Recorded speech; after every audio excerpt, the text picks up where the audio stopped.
Annually, baseball celebrates Jackie Robinson Day on April 15th. It should do this as Robinson is the most historically significant figure in the game's history.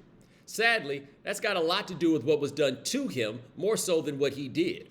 Robinson was one of the greatest athletes of the 20th century, separate from his role as baseball's pioneer of integration.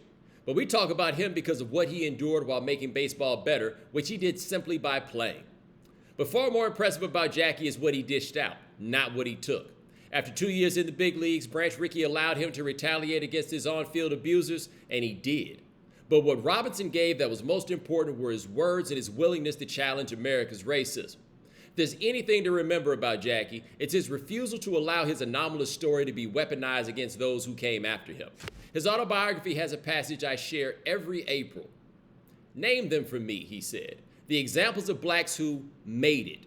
For virtually everyone you name, I can tell you how they have been mistreated, humiliated.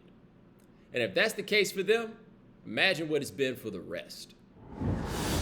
On Sunday, when 45-year-old Jimmie Johnson takes the green flag of Barber Motorsports Park in Birmingham, the 7-time NASCAR Cup Series champ will start his second career as an Indy Car driver. While there have been several NASCAR racers to compete in the Indy 500 over the years, the last stock car driver to go full-time open-wheel racing was Cale Yarborough in 1971. This is why motorsports needs more crossover moves like Johnson's, or like Formula One world champion Fernando Alonso in his recent runs at Indianapolis. It creates buzz. More importantly, it creates unity within a divided industry. For too long, the world's largest auto racing sanctioning bodies have operated in silos, even as national interest has started to fade. This year's Daytona 500 television audience was 25% of what it was 15 years ago. The Indy 500 only recently ended 2 decades of declining ratings. That makes no sense. I mean, what's cooler than race cars? So why not follow the lead of Johnson and start cross-pollinating the racing world with NASCAR, IndyCar doubleheaders and racers being allowed to cross over into other series? That's how A.J. Foyt, Mario Andretti, and Parnelli Jones all did it back in the day. And that's how Jimmie Johnson is doing it too. It's old school cool. Racing tried doing it apart, and that no longer works. So why not hook up like Daytona drafting partners, work together, and pick up some speed? You know Alex Rodriguez? Well, apparently some don't. The once famed baseballer and former J-Lo arm candy is set to join e-commerce mogul Mark Lohr as new co-owners of the Minnesota Timberwolves and Lynx. And when asked whether he's a fan of his new boss, Timberwolves rookie Anthony Edwards said this. Are you an A-Rod fan at all growing up or anything like that? What you think about what he might bring to the team? A fan? What you mean? Like, who is he? The baseball player, Alex Rodriguez? Yeah, nah, I don't know who that is. Ugh, a gut punch for the olds. And particularly for A-Rod, who, whether good or bad, has always been known. Now, maybe he appreciates a clean slate with Edwards, the rare person who won't meet him with any preconceived notions. But more likely, it was a reminder that almost nobody escapes irrelevance.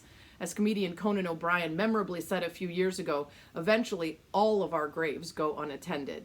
Now, in the meantime, while A-Rod is grasping the last vestiges of fame, might I recommend he connect with Edwards on a currency he appreciates: greatness. 14 All-Star appearances, 3 MVPs, a world championship, and 2 massive contracts.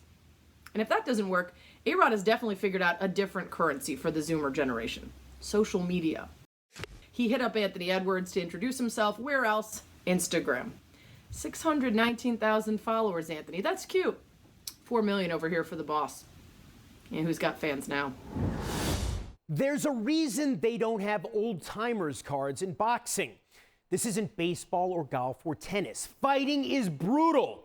And in the long history of the fight game, from Mendoza to Molyneux, from Sullivan to Johnson, from Dempsey to Ali, no one, absolutely no one, knows better that essential truth than this man, Evander Holyfield, one of the toughest fighters ever.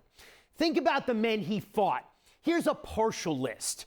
Riddick Bowe, 3 times. John Ruiz, 3 times. Mike Tyson, twice. Lennox Lewis, twice. Michael Moorer, twice. Plus George Foreman and Buster Douglas and Hasim Rahman and Larry Holmes once each.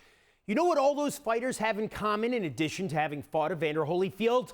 They were all heavyweight champions of the world. So no, Evander Holyfield ducked no one.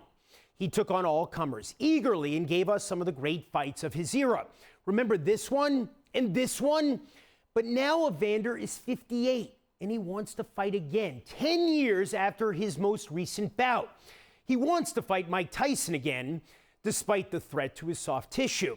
But instead, first, on June 5th, Holyfield will be fighting one Kevin McBride, who's 47, Mike Tyson's final opponent 16 years ago. Here's what Tyson said after McBride battered him.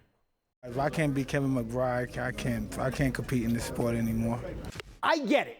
This won't be a real fight. 8 two-minute rounds, an exhibition.